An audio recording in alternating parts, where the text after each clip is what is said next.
నమస్కారం ఘంటారావానికి స్వాగతం. ముందుగా ప్రధాన అంశాలు. ప్రముఖ గాయని కల్పన ఆరోగ్య పరిస్థితిపై హెల్త్ బులెటిన్. ఊపిరితిత్తుల్లో నీరు చేరడంతో వెంటిలేటర్పై చికిత్స.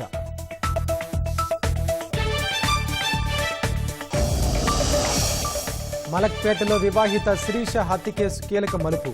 ఆడపడిచే హతమార్చినట్లు నిర్ధారించిన పోలీసులు.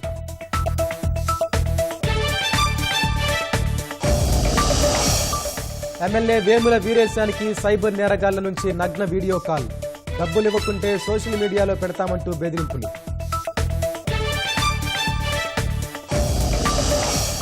కెనడా ఆర్థిక వ్యవస్థను కుప్పగొల్చడమే ట్రంప్ లక్ష్యమన్న ట్రూడో. తమపై వాణిజ్య యుద్ధం చేస్తున్నారని వ్యాఖ్య.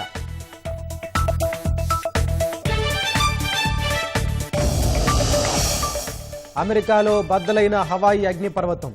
150 అడుగుల ఎత్తుకు పైగా ఎగసిపడుతున్న లావా.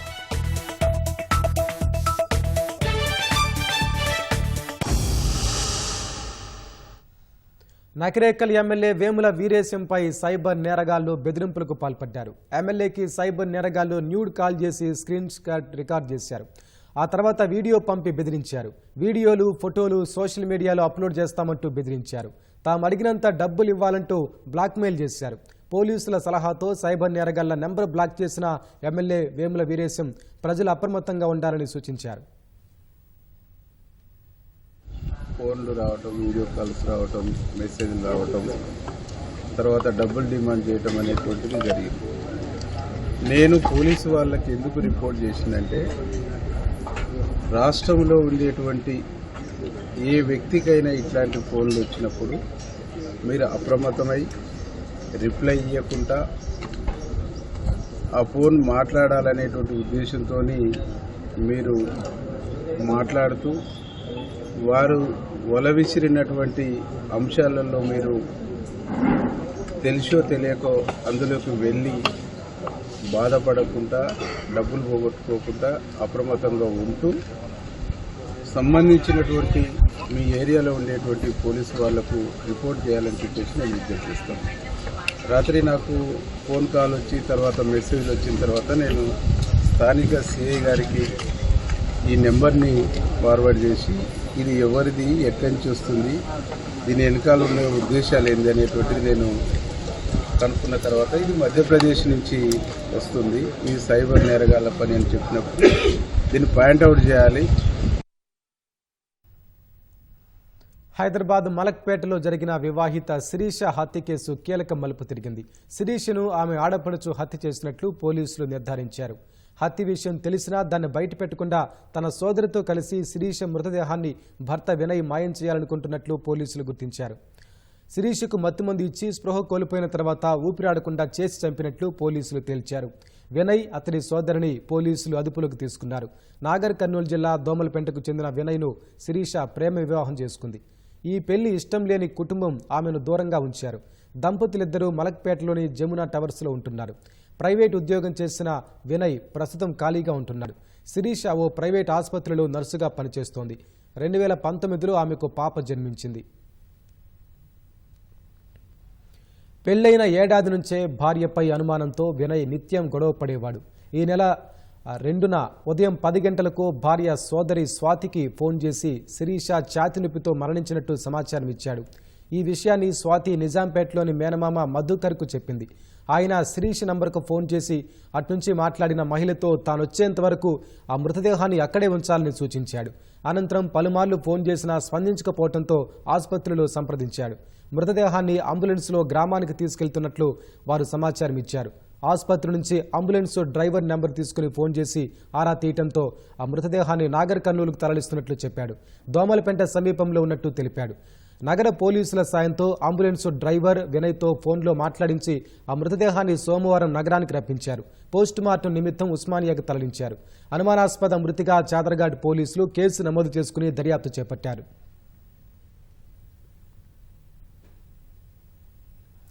శిరీష మెడ చుట్టూ గాయాలను గుర్తించి మృతురాలి బంధువులు వినయ్ను నిలదీయగా పొంతనలేని సమాధానాలు చెప్పినట్టు సమాచారం.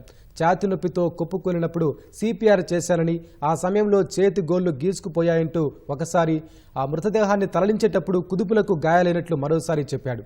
ఊపిరాడకుండా చేయటంతో ఆమె మరణించినట్టు పోస్టుమార్టం నివేదికలో సైతం వెల్లడైంది.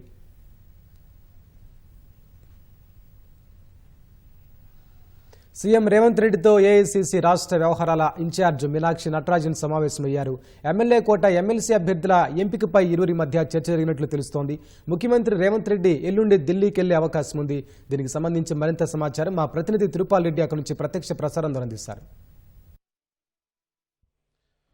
వెంకటేష్, కొద్దిసేపటి కిందటే ముఖ్యమంత్రి రేవంత్ రెడ్డితో రాష్ట్ర వ్యవహారాల ఇన్ఛార్జి పిసిసి అధ్యక్షుడు మహేష్ కుమార్ గౌడ్, ఉప ముఖ్యమంత్రి బట్టి విక్రమార్క, అదేవిధంగా నీటిపారుదల శాఖ మంత్రి ఉత్తమ్ కుమార్ రెడ్డి ఇలా 5 మంది కూడా సమావేశమయ్యారు.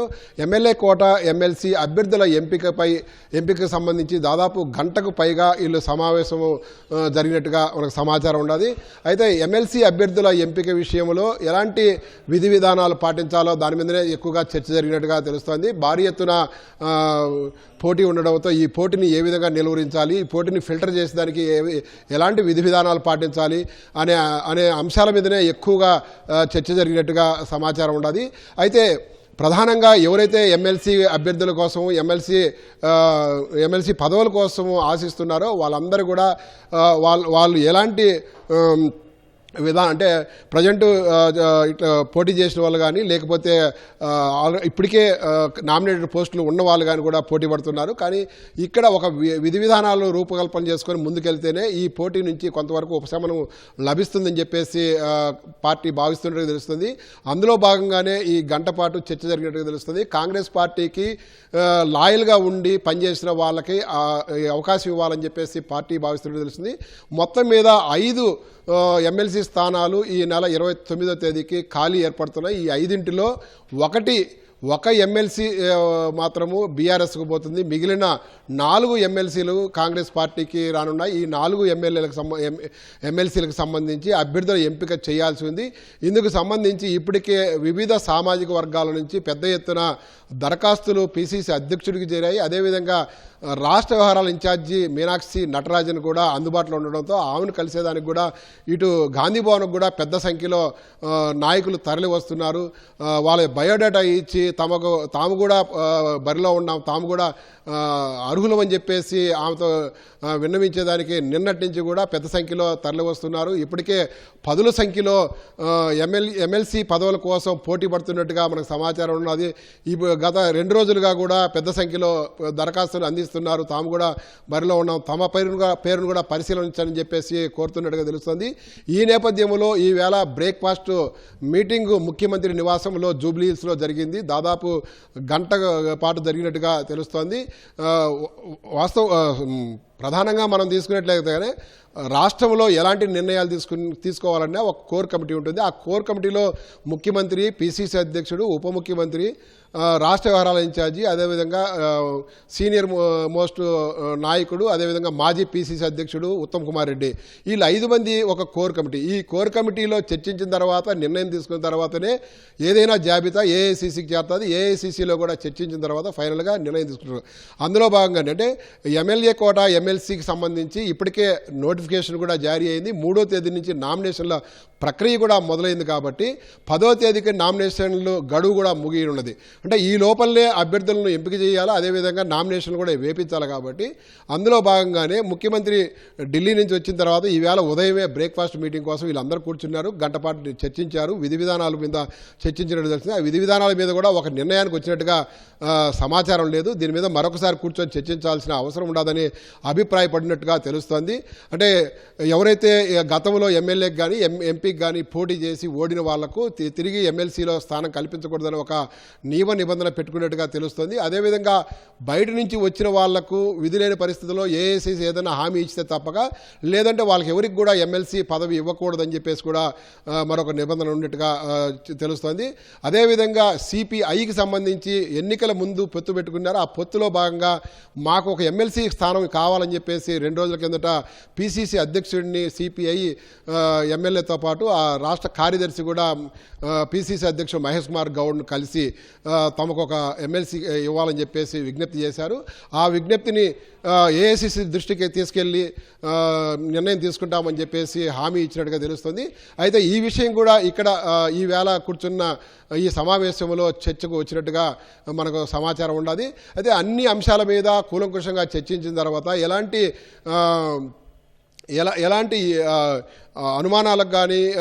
అనుమానాలకు తావు లేకుండా, అపోహలకు తావు లేకుండా అభ్యర్థులను ఎంపిక చేయాలన్న ఆలోచనతో పిసిసి నాయకత్వం ముందుకు పోతున్నట్టు తెలుస్తోంది. రాష్ట్ర వ్యవహారాల ఇన్ఛార్జ్ కూడా అదే అభిప్రాయంతో ఉన్నట్టుగా తెలుస్తోంది.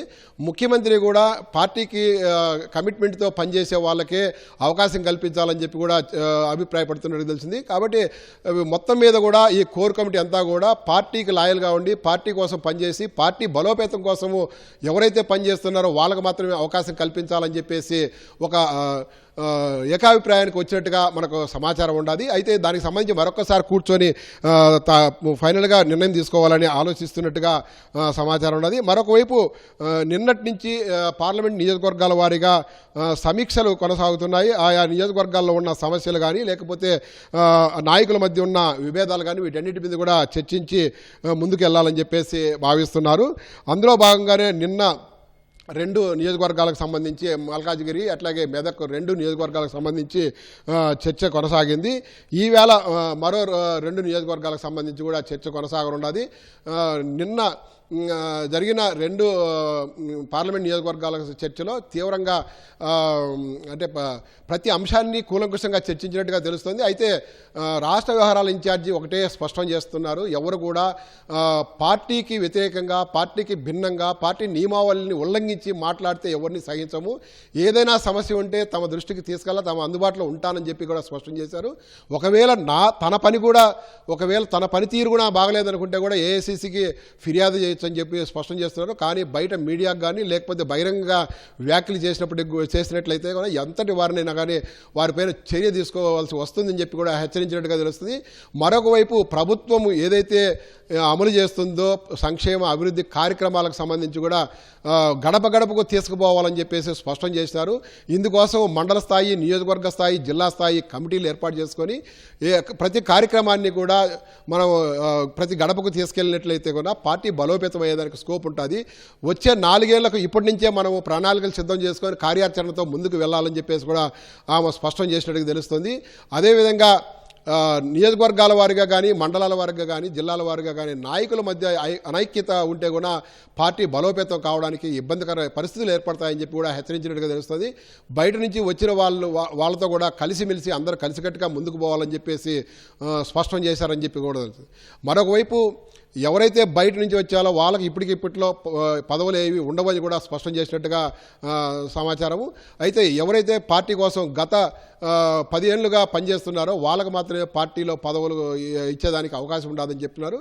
అదేవిధంగా డీసీసీ అధ్యక్షులకు సంబంధించి కూడా జిల్లా అధ్యక్షులుగా ఎవరైతే నియామకం కావాలనుకుంటారో వాళ్ళు కంపల్సరీగా ఖచ్చితంగా 45 సంవత్సరాలు దాటిన వాళ్ళని ఎంపిక చేయాలని ఒక నిర్ణయానికి వచ్చినట్టుగా సమాచారం ఉన్నది. వీటన్నిటి మీద కూడా ఈ 17 పార్లమెంట్ నియోజకవర్గాలకు సంబంధించి సమీక్షలు పూర్తయిన తర్వాత ఒక నిర్ణయానికి వచ్చే అవకాశం ఉన్నది.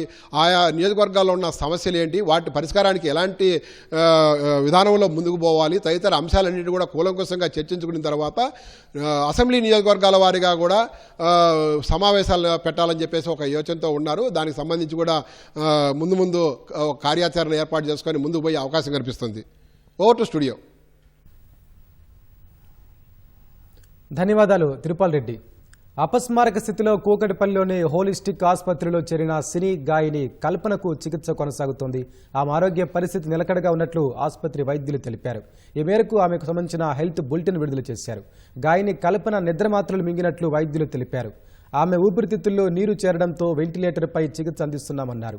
ఆమె కోలుకున్నాక ఆమె వాంగ్మూలం రికార్డు చేస్తామని పోలీసులు తెలిపారు. కేపీహెచ్బీలోని ఓ విల్లాలో ఉంటున్న కల్పన మంగళవారం సాయంత్రం చెన్నైలో ఉన్న భర్తకు ఫోన్ చేసి తాను అపస్మారక స్థితిలోకి వెళ్తున్నట్లు చెప్పారు. ఆయన వెంటనే కాలనీ సంఘం ప్రతినిధులకు సమాచారం ఇచ్చారు. వారు పోలీసులకు చెప్పారు. వారొచ్చి తలుపులు బద్దలుగొట్టి చూడగా అప్పటికే కల్పన అపస్మారక స్థితిలో ఉన్నారు. వెంటనే సమీప హోలిస్టిక్ ఆసుపత్రికి తరలించారు. శ్రీమతి కల్పన గారు నిన్న సాయంత్రం శ్రీ హోలిస్టిక్ హాస్పిటల్స్ నిజాంపేట్ బ్రాంచ్కి అత్యవసర భాగానికి నిన్న అపస్మారక స్థితిలో తీసుకొని రావడం జరిగింది. నేను ఇమీడియట్గా అందరం డాక్టర్స్ ట్రీట్మెంట్ వెంటనే ఆవిడకి తగిన ట్రీట్మెంట్ చేసి కొంచెం నిన్న సిక్గా ఉన్నారు, దానివల్ల వెంటిలేటర్ పెట్టడం జరిగింది. ఐసీయూ డాక్టర్ గారు లంగ్స్ డాక్టర్ గారి సహాయంతో ఇవాళ ఉదయం వెంటిలేటర్ తీసేయడం జరిగింది. రైట్ నో ఇప్పుడు ఆక్సిజన్ మీద ఉన్నారండి, స్టేబుల్గానే ఉన్నారు. నెక్స్ట్ ప్రోగ్రెస్ చూడాలి. అంటే ఎప్పటి వరకు డిశ్చార్జ్ చేసే అవకాశం? ప్రజెంట్ ఆవిడ ఆరోగ్యం నిలకడగా ఉందండి. మనం ఇంకొక 24 hours అబ్జర్వేషన్ చేయాలి, దాని తర్వాత మీకు చెప్తాం. ఈ లంగ్స్ లోకి వాటర్ వచ్చాయన్నారా సార్? దాన్ని అంత బాగా వాణిజ్య పన్నుల శాఖను ప్రక్షాళన చేసేందుకు నూతన కమిషనర్ శ్రీకారం చుట్టారు. అధికారులతో కూడిన వివిధ ప్రత్యేక బృందాలను ఏర్పాటు చేసిన కమిషనర్ హరిత ఆయా అంశాలపై సమగ్ర అధ్యయనం చేసి నివేదించాలని ఆదేశించారు. అధికారుల బృందాలు ఇచ్చే నివేదికలు పన్నుల రాబడులు పెంచేందుకు ఉపయోగపడతాయని వాణిజ్య పన్నుల శాఖ అంచనా వేస్తోంది.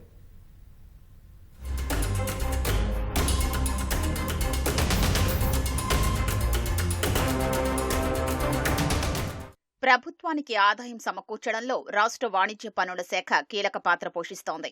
ఏడాదికి 80,000 కోట్ల రూపాయలకు పైగా జీఎస్టీ, వ్యాట్ రాబడుల్ని తెచ్చిపెడుతున్న ఈ శాఖపై నూతన కమిషనర్ హరిత ప్రత్యేక దృష్టి సారించారు.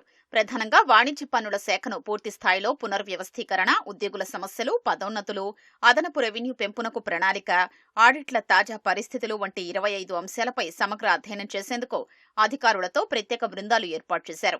ఈ నెల 15వ తేదీలోపు నివేదికలు ఇవ్వాలని ఆయా అధికారుల బృందాల్ని కమిషనర్ ఆదేశించారు.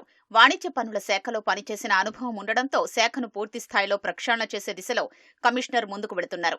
అధికారులందరినీ కలుపుకుని ముందుకు వెళ్లడం ద్వారా సత్ఫలితాలు ఉంటాయని భావిస్తున్న కమిషనర్ అందుకు అనుగుణంగా కార్యాచరణను సిద్ధం చేస్తున్నారని తెలుస్తోంది.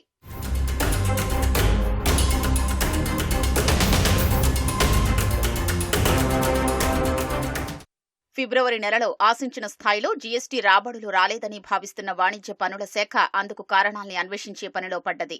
వ్యాపార లావాదేవీలు అధికంగా ఉన్నప్పటికీ బయట నుంచి రాష్ట్రానికి వస్తున్న వస్తు సామగ్రి కన్నా కూడా బయటకు వెళుతున్న సామగ్రి విలువ ఎక్కువ కావడంతో ఐజీఎస్టీ రాబడి తగ్గిందని అధికారులు అంచనా వేస్తున్నారు. ఏ సామగ్రి ఇక్కడి నుంచి బయటకు పోతోంది, తద్వారా ఇతర రాష్ట్రాలకు ప్రయోజనం చేకూరుతున్నదెంత, బయట రాష్ట్రాల నుంచి తెలంగాణ రాష్ట్రానికి వస్తున్న సామగ్రి ఏమిటి, వాటి ద్వారా వస్తున్న ఆదాయం ఎంత తదితర వాటిపై కూడా ఆరా తీసే పనిని అధికార యంత్రాంగం చేపట్టింది. మరోవైపు జీఎస్టీ, వ్యాట్ రాబడులు గతేడాది ఫిబ్రవరి నెలతో పోలిస్తే పెద్దగా వృద్ధి నమోదు చెయ్యలేదని అధికారులు చెబుతున్నారు. ప్రధానంగా వర్క్స్ కాంట్రాక్ట్స్ పై వచ్చే జీఎస్టీ తగ్గిందని ఆందోళన వ్యక్తం చేస్తున్న వాణిజ్య పన్నుల శాఖ అధిక టర్నోవర్ కలిగిన వ్యాపార సంస్థల వ్యాపార లావాదేవీలపై ప్రత్యేక దృష్టి సారించింది. 50 కోట్ల రూపాయలు అంతకంటే ఎక్కువ టర్నోవర్ కలిగిన వ్యాపార సంస్థలు అప్లోడ్ చేసిన ఇన్వాయిస్లు, అవి చేస్తున్న వ్యాపార కార్యకలాపాలు, వేబిల్లులు, ఆయా సంస్థలు రవాణా చేసిన సరకు తదితర అంశాలపై ఆరా తీస్తున్నారు. జీఎస్టీ ఏవైనా ఎగవేతకు గురవుతుందా, అవుతుంటే ఎప్పటినుంచి అవుతోంది, దాన్ని ఏ విధంగా నిలువరించాలి తదితర అంశాలపై కూడా అధికారులతో కమిషనర్ సమీక్షలు నిర్వహిస్తున్నారు. మొత్తం మీద వాణిజ్య పన్నుల శాఖను ప్రక్షాళన చేసినట్లయితే భవిష్యత్తులో వ్యాట్, జీఎస్టీ రాబడులు పెరుగుతాయని అధికారులు అంచనా వేస్తున్నారు.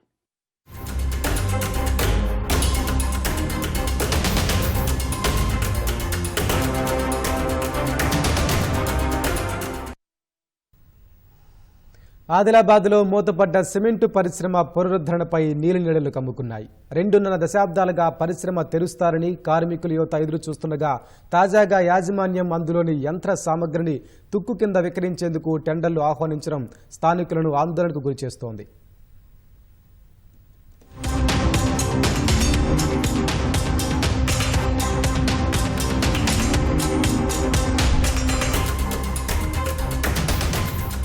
ఆదిలాబాద్ శివారులో 1982 ఆగస్టు 15న సిమెంటు పరిశ్రమ ప్రారంభమైంది. సంస్కరణ అమలులో భాగంగా లాభాల్లో ఉన్న పరిశ్రమ నష్టాల్లో కూరుకుపోవడంతో 1998లో సిమెంటు ఉత్పత్తి నిలిచిపోయింది.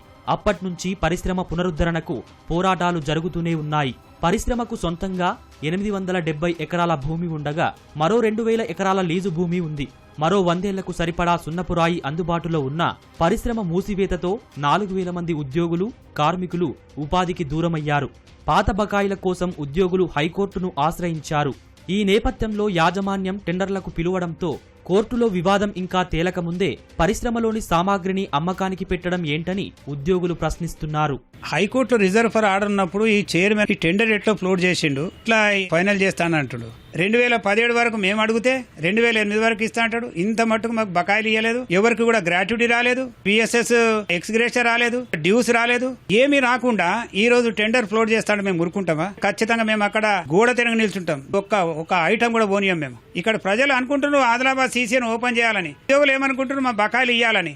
ఈ రెండు సమస్యలున్నాయి. ఇప్పుడు మేము ఒక డిమాండ్ చేస్తున్నాం, ఎంప్లాయీస్కి ఉన్నటువంటి డ్యూస్ ఇవ్వాలి. అది రిజర్వ్ ఫర్ ఆర్డర్ ఉన్నప్పుడు ఈ టెండర్ అనేది ఆపేయాలి, లేకపోతే ఈ చైర్మన్ ని అరెస్ట్ చేయాలి. గవర్నమెంట్ ఏదైతే టెండర్ ఇచ్చిందో స్క్రాప్ గురించి, మొత్తం స్క్రాప్ ఏం కాలేదు. అందులో కొంత ఐటమ్స్ మంచిగా ఉన్నాయి. అదే ఒక 400 కోట్లు ఇస్తే ఆదిలాబాద్ ఫ్యాక్టరీ మంచి ప్రాఫిట్ లో నడుస్తుంది. ఇక్కడ ఉన్న యువతలకు అందరికీ బ్యాక్వర్డ్ ఏరియా మనది, అందరికీ ఉపాధి దొరుకుతుంది. పరిశ్రమలో సిమెంట్ ఉత్పత్తికి వినియోగించిన పాత యంత్రాలు, ప్యాకింగ్ యంత్రాలు, ఇనుము, ఇతర సామాగ్రి కలిపి మొత్తం 71 రకాల యంత్రాలు, తుక్కు సామాగ్రిని 43 కోట్ల రూపాయలకు విక్రయించేందుకు యాజమాన్యం టెండర్లకు పిలిచారు. ఈ నెల 7న టెండర్లు తెరవనున్న నేపథ్యంలో పరిశ్రమ పునరుద్ధరణ అంశం రాజకీయ దుమారం రేపుతోంది. ఇంత జరుగుతున్నా స్థానిక ఎంపీ, ఎమ్మెల్యేలు ఎందుకు నోరు మెదపడం లేదని మాజీ మంత్రి జోగు రామన్న ప్రశ్నిస్తున్నారు. వైఖరి వెల్లడించి పరిశ్రమ పునరుద్ధరణకు చర్యలు తీసుకోవాలని డిమాండ్ చేశారు. 71 ఐటమ్ వారీగా టెండర్లు పిలిచారు. కమిషన్లు కొట్టేద్దామని చెప్పి స్థానిక ఎమ్మెల్యే గారి ప్రయత్నం కొనసాగుతూ ఉంది. మరి ఇంత క్లియర్గా ఉన్నప్పుడు మరి మీరు ఏం చేస్తున్నారు? నిజంగా ఆదిలాబాదు స్థానిక నిరుద్యోగ యువతి యువకులకు మీరు ఉద్యోగాలు ఇప్పారనుకుంటే మీ ప్రభుత్వం ఉంది. ఇంత పెద్ద పరిశ్రమ 100 సంవత్సరాలకు సరిపెట్టేటువంటి ముడి సరుకు ఉంది. 772 ఎకరాలు ప్రభుత్వ భూమి ఉంది. లీజుకు తీసుకున్నది 1500 ఎకరాలు ఉంది. మరి కనీసం పాపం ఆ భూములు కొన్నోళ్ళు అట్టనే వస్తున్నారు, లీజుకు తీసుకున్న వాళ్ళు అట్టనే పరిశాన్ ఉన్నారు. మరి ఇది స్పష్టంగా పార్లమెంట్ సభ్యుడు గూడెం నగేష్ గారు, స్థానిక శాసనసభ్యుడు పాయల్ శంకర్ గారు, మీరు మాట్లాడండి. ఇది ఆపుతారా? ఆపగలుగుతారా? స్పష్టమైనటువంటి వైఖరి చెప్పండి. బీఆర్ఎస్ ప్రభుత్వ హయాంలో 40 రోజుల పాటు నిరసనలు కొనసాగినా ఫలితం లేకపోగా తాజాగా యాజమాన్యం సామాగ్రి విక్రయానికి రంగం సిద్ధం చేస్తుండటంతో పరిశ్రమ శాశ్వతంగా మూతపడే అవకాశాలు ఉన్నాయనే అభిప్రాయాలు వినిపిస్తున్నాయి. పట్టభద్రుల ఎమ్మెల్సీ ఎన్నికల కౌంటింగ్ ఉత్కంఠభరితంగా సాగుతోంది. మొదటి ప్రాధాన్యత ఓట్లలో ఫలితం తేలకపోవడంతో రెండో ప్రాధాన్యత ఓట్లు లెక్కిస్తున్నారు. ఎలిమినేషన్ ద్వారా ఇప్పటి వరకు పోటీ నుంచి 23 మందిని తొలగించారు. దీనికి సంబంధించి మరింత సమాచారం మా ప్రతినిధి మనకేశ్వర్ అక్కడి నుంచి ప్రత్యక్ష ప్రసారం ద్వారా అందిస్తారు. వెంకటేష్, కరీంనగర్ కేంద్రంగా జరుగుతున్న పట్టభద్రుల ఎమ్మెల్సీ స్థానం ఓట్ల లెక్కింపు మరింత ఉత్కంఠకు దారితీస్తుంది. ఇప్పటికే 3 పార్టీ అభ్యర్థులు అంటే బీజేపీ, కాంగ్రెస్, బీఎస్పీల మధ్య నిర్దేశిత కోటా ఫిగర్ రానందున త్రిముఖ పోటీ అనివార్యమైంది. ఫలితంగా 56 మంది అభ్యర్థుల పోటీలో ఉన్న ఈ ఎన్నికల లెక్కింపుడు కింది నుంచి అవరోహణ క్రమంలో ఎలిమినేషన్ ప్రక్రియ జరుగుతుంది. అంటే 3 కాంగ్రెస్, బీజేపీ అట్లాగే బీఎస్పీ అభ్యర్థులను పరిగణలో తీసుకుంటే 56 మందిని పరిగణలో తీసుకుంటే ఇప్పుడు కింది నుంచి అవరోహణ క్రమంలో ఇప్పటి వరకు 24 మందిని అభ్యర్థులను ఎలిమినేట్ చేసే ప్రక్రియ పూర్తయింది. అంటే ఇంకా 32 మంది ఓట్లను లెక్కించాల్సి ఉంది. ఈ 32 మందిలో ప్రధాన అభ్యర్థులుగా ఉన్న కాంగ్రెస్ అట్లాగే బీజేపీ వాళ్లకు బీఎస్పీని మినహాయిస్తాయి. మరొక 29 మంది ఓట్లను లెక్కించి అవరోహణ క్రమంలో ఎలిమినేట్ చేయాల్సి వస్తుంది. దాని తర్వాత ప్రధానంగా బీజేపీ, కాంగ్రెస్, బీఎస్పీ అభ్యర్థుల మధ్య త్రిముఖ పోటీ అనివార్యమవుతుంది. ఇప్పటికీ ఉన్న ప్రచారం లెక్క ప్రకారం అయితే మొదటి స్థానంలో బీజేపీ, రెండో స్థానంలో కాంగ్రెస్, మూడో స్థానంలో బీఎస్పీ ఉంది. అంటే ఈ ఎలిమినేషన్ ప్రక్రియ 3వ స్థానానికి వచ్చేటప్పటికి బీఎస్పీ అభ్యర్థి ప్రసన్న హరికృష్ణన్ కూడా ఓట్లను రెండో ప్రాధాన్యత గుర్తించి ఎలిమినేషన్ ప్రక్రియను తొలగించడానికి అవకాశం కనిపిస్తుంది. వాస్తవంగా 2,52,029 ఓట్లను పోలైతే ఇందులో ఇప్పటి అంటే 2,23,343 ఓట్లు వ్యాలిడ్గా, మరో 28,686 ఓట్లు ఇన్వాలిడ్గా అయింది. అయితే ఈ పోలైన ఓట్లను లెక్క తీసుకుంటే 1,11,672 మ్యాజిక్ ఫిగర్, అంటే ఇంత ఓట్లు సాధించిన అభ్యర్థి విజేతగా ఉంటారు. కానీ బీజేపీ అభ్యర్థికి 75,675, కాంగ్రెస్ అభ్యర్థి నరేందర్ రెడ్డికి 70,565, బీఎస్పీ అభ్యర్థి హరికృష్ణకు 60,419 ఓట్లు వచ్చినాయి. అంటే దీంతో పాటు అంటే 3వ స్థానం బీఎస్పీ అభ్యర్థి కూడా 3వ స్థానంలో ఉన్నారు కాబట్టి అతను ఎలిమినేషన్ ప్రక్రియ కొనసాగుతుంది. ఇప్పుడు కౌంటింగ్ కేంద్రంకి వెళ్ళి కాంగ్రెస్ అభ్యర్థి నరేందర్ రెడ్డి వచ్చారు. సార్, ఎలిమినేషన్ ప్రక్రియ ఎలా సాగుతుంది, మీకు ఓట్ల సరళి ఎట్లా ఉన్నది, ఇప్పటికైనా మీకన్నా ఒక 5,100 ఓట్ల పై ఆధిక్యంగా బీజేపీ అభ్యర్థి అంజిరెడ్డి ఉన్నట్టు ఎట్లా ఉన్నది ఇప్పుడు మీ ఎలిమినేషన్ ప్రక్రియ? ఎలిమినేషన్ ప్రక్రియ చాలా చక్కగా జరుగుతుంది. ఇప్పటివరకు సుమారుగా 23 మంది ఎలిమినేషన్ జరిగింది. కాకపోతే వాళ్ళ ఓట్లన్నీ తక్కువ ఉన్నాయి, సుమారుగా అన్నీ కలిపితే ఒక 500 to 600 మ్యాక్సిమం. సో ఇప్పుడు కొత్తగా టేబుల్స్ పెంచి ఉన్నారు, మళ్ళీ ఏజెంట్లకు కొంచెం అవేర్నెస్ కల్పిస్తున్నాము, అట్లాగే వాళ్ళు కూడా ఆఫీసర్లకు కొంచెం అవేర్నెస్ కల్పిస్తున్నారు. ఆల్మోస్ట్ నేను అనుకుంటాను ఇంకా ఈ చిన్నవి ఉన్నాయన్నీ కూడా ఆల్మోస్ట్ నైట్ 8 వరకు కంప్లీట్ అయిపోతే మరి థర్డ్ క్యాండిడేట్ ఎలిమినేషన్ అనేది అది ఒక 60,000 ఓట్లు ఉన్నాయి కాబట్టి అది కొంచెం టైం పడుతుండొచ్చు. ఏదేమైనా అర్ధరాత్రి వరకు ఒక ఫలితం రావచ్చు. మరి నేనైతే ధీమాగా ఉన్నాను, ఖచ్చితంగా మరి సెకండ్ ప్రియారిటీ ఓట్లలో కాంగ్రెస్ అభ్యర్థి నరేందర్ రెడ్డి ఖచ్చితంగా మరి విన్ అయి వస్తాడని చెప్పేసి. ఇప్పుడు మీకంటే ఆయన 5,119 ఓట్ల ఆధిక్యంలో ఈ సెకండ్ ప్రైవేట్లో అంటే అంతకన్నా మీకు ఎక్కువ వస్తాయని అనుకుంటున్నాను సార్. ఎస్, ఎందుకంటే 60,000 ఓట్లలో ఖచ్చితంగా ఎక్కువ వస్తాయని నేను అనుకుంటున్నాను. ఎందుకంటే మరి ఈ బీఎస్పీ అభ్యర్థికి పట్టిన ఓట్లలో ఈవెన్ కరీంనగర్ చుట్టుపక్కల ఉన్నాయి, ఇవన్నీ ఉన్నాయి. కాబట్టి స్థానికంగా ఉంటున్న వాళ్ళు అటు ఫస్ట్ ప్రియారిటీ చేసి మరి స్థానికంగా ఉన్న నాకు సెకండ్ ప్రియారిటీ చేసే అవకాశాలు ఎక్కువగా ఉన్నాయి. కాబట్టి ఐ హ్యావ్ కాన్ఫిడెన్స్. సరే, ఈ చివరి ఫలితం రావడానికి అంటే పూర్తి స్థాయిలో ఒక ఆధిక్యతగా రావడానికి ఎంత అవకాశం పట్టావు? అది ఆల్మోస్ట్ మిడ్ నైట్ అవుతుందని నేను అనుకుంటున్నాను. మీకు ఇప్పుడు సెకండ్ ప్రయారిటీలో కూడా మీకు అదే సమాన ఓట్లు ఉన్నది. బీజేపీకి అభ్యర్థి కన్నా మీరు కొన్ని ఓట్లు పైచీలకు సాధించారా సరే ఇప్పుడు ఎలిమినేషన్ ప్రక్రియ పూర్తయిన తర్వాత? ఇప్పుడు ఎలిమినేషన్లో ఆల్మోస్ట్ అంతా ముగ్గురు కూడా సేమ్ అదే రేంజ్లో వెళ్తున్నారు దీనిలో, ఎందుకంటే ఓట్లు తక్కువ కాబట్టి అంత పెద్ద అది లేదు. But no doubt at all ఇప్పుడు యాక్చువల్ క్యాండిడేట్స్ కొంచెం 2,000 పైచీలకు అభ్యర్థులు ఉన్న ఎలిమినేషన్లో మనకు డిఫరెన్స్ అనేది కనబడుతుంటుంది.